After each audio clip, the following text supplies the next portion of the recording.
Hello, everyone. I'm John, and welcome to BS in the Bucket. So, our topic today is going to go over the conundrum of grape ice cream. I was really excited to do this episode because I read a post a really long time ago about why we don't have grape ice cream. It's an interesting story. I'm going to mention it, in the episode today, but as I'm doing my research for this little episode and whatnot, it turns out that story is completely made up, not true. So it's actually, I guess that's a good thing, but a little disappointed by that. But I did find some very interesting, legitimate reasons to this. But grape ice cream, it is a thing, it exists. It's kind of expensive, actually, from what I found. There's this company called Goldbelly, and they have grape ice cream ranging from $79 to 120, at least taking a look very basically at what is shown here from a quick little search. So it's out there. It's just it's really expensive, But so I guess what I ended up finding is there really is a legitimate reason why we don't have grape ice cream. Um, and what that has to do with is the high water content. Grapes are approximately 81% water. That's a lot, right? And so when it comes to making ice cream, freezing things, uh, that doesn't really work out too well.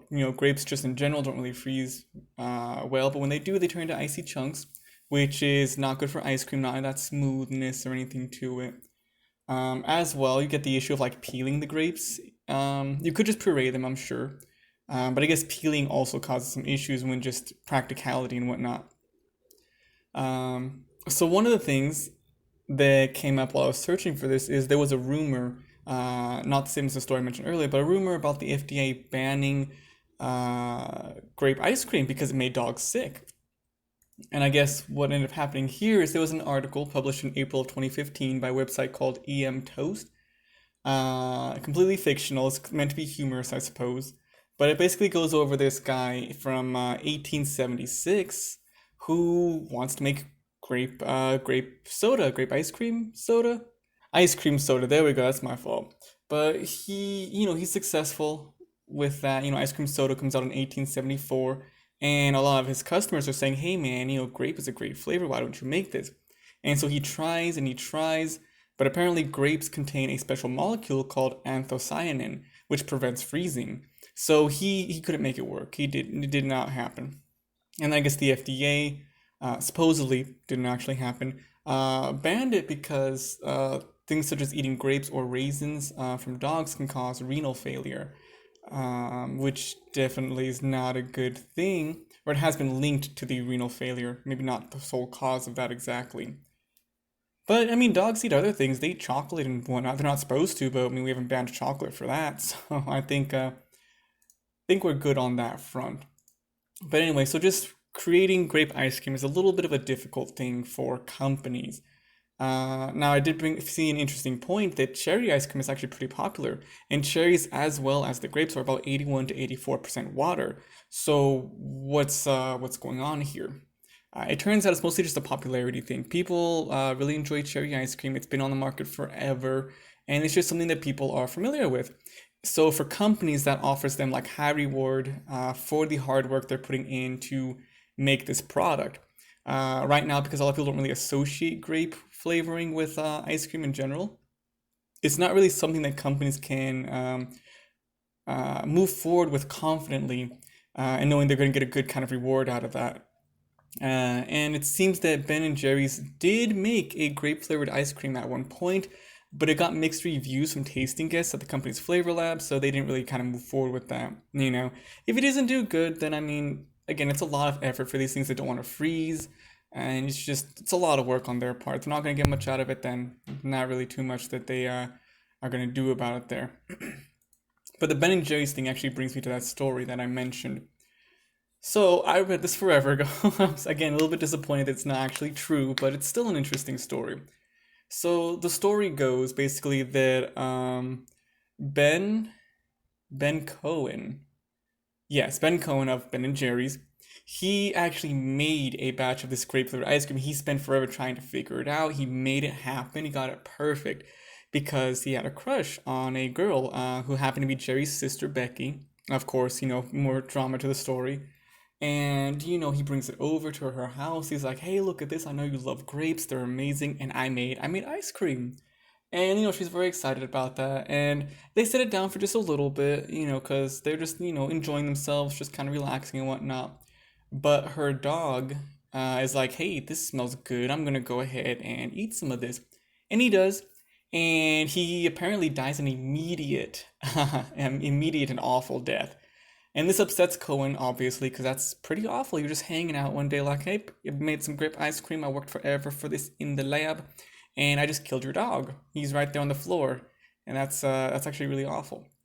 So he decides he's never gonna make grape ice cream again because this is an awful experience. So story's not true, which is good. No dog is dead because of a grape ice cream. But that's pretty much that. You can make grape ice cream at home. It's more easy to do it like in smaller batches, of course, but large scale things get more difficult. Ben and Jerry's also had a cantaloupe melon ice cream a long time ago, but this is back when they were doing things in like small batches, doing like 2 gallons at a time and whatnot. So it was much more feasible, more reasonable for them at the time. To do it now on a large scale would be much more difficult, require quite a lot of planning, logistics, all that great stuff. And so, while it's possible, again, big issue for the company is just, is this gonna give us the reward we want for the effort? Because that's a lot of investment to first like build these flavors, these recipes, and everything, put them through testing, and then finally get them to the point where they can be manufactured on a large scale. And they need to get that return investment, of course. Otherwise, well, I'm sure they can handle it otherwise, but company standpoint, it's not really the best idea. Now, it seems like there was one company that did make an attempt for grape ice cream on a large scale.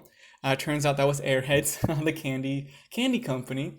Um, and the ice cream ended up being beige with dark green swirls, which is interesting. So somebody did it. It just didn't end up getting very popular. So I guess the coloring and whatnot wasn't exactly appetizing. Also, while looking into the Airheads grape, I didn't really find anything, unfortunately, but I did find a really weird question posed on Google asking, are you supposed to shake them?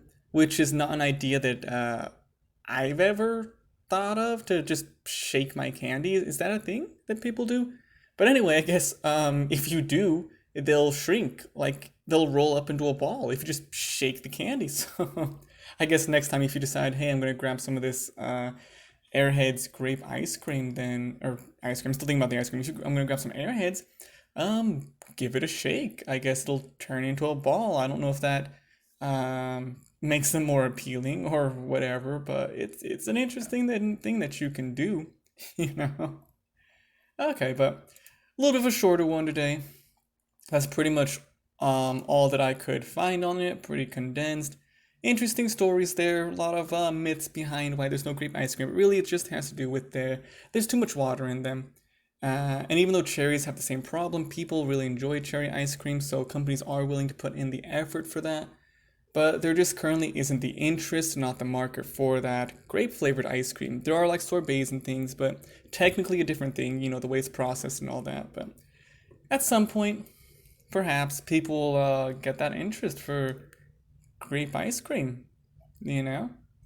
All right, so as always, thank you all for watching. If you find anything more on this topic, anything interesting, let me know because I'm curious about it and a little bit disappointed by how little I was able to actually find on this.